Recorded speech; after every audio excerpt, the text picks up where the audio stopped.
Ce jeudi, c'est la déambule.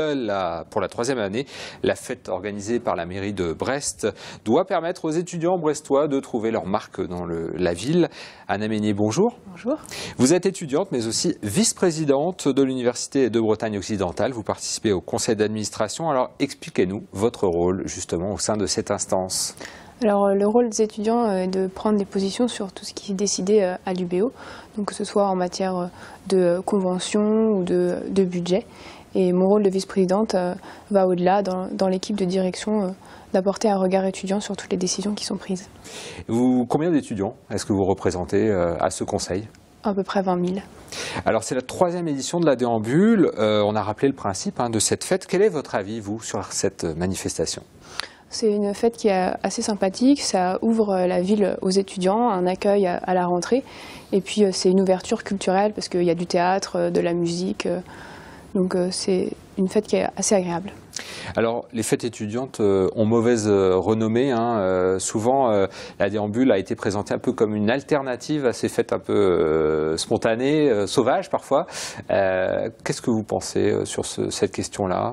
Alors, c'est vrai que c'est une offre alternative, donc ça évite les rassemblements étudiants que les habitants n'aiment en général pas. Donc c'est ça que nous, on promouvoit, des offres alternatives, des endroits pour les étudiants se retrouver.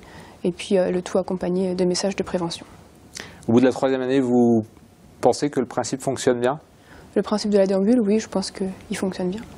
Alors, vous accompagnez les étudiants aussi. Il y a un ensemble en tant qu'élus, au conseil d'administration du BO, il y a un certain nombre de dispositifs qui permettent aussi d'accompagner les étudiants dans leur vie étudiante. Est-ce qu'on peut en parler ? Oui, donc il y a mis en place par l'UBO le FSDIE, le Fonds de solidarité et de développement des initiatives étudiantes.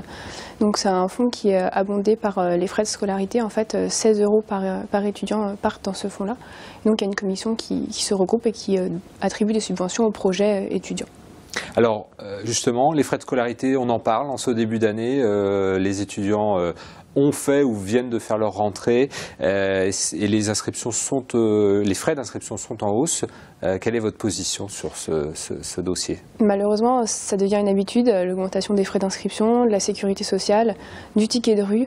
Donc on se retrouve avec des frais d'inscription qui augmentent tous les ans et des aides qui ne suivent pas forcément, qui ne sont pas toujours très lisibles pour les étudiants ou adaptées à leurs besoins. Qu'est-ce que vous demandez sur ce volet-là ? Alors là-dessus, on rejoint une demande de la FAGE qui est l'aide globale d'indépendance, donc qui permettrait un lissage des aides sociales. La FAGE, c'est la fédération ? La fédération des associations générales étudiantes. D'accord. Et donc qui permettrait un lissage des aides sociales et puis qui les rendrait plus accessibles, notamment aux classes moyennes. Donc de regrouper un petit peu voilà, toutes les aides qui peuvent exister ? C'est ça. Plus généralement, donc, il y a aussi donc cette aide à ce que les étudiants, à la vie étudiante, il y a des projets qui sont soutenus.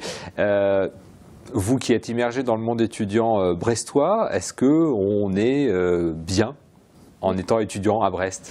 On est bien, on a une offre sportive qui est notamment très développée, on a une vie associative qui est assez dynamique. On a un campus qui est au cœur du centre-ville, donc oui, on est bien à Brest en tant qu'étudiant. Bon, très bien. Et puis on rappelle que vous êtes étudiante en médecine aussi, en plus de votre charge d'élu, donc bravo et bonne chance.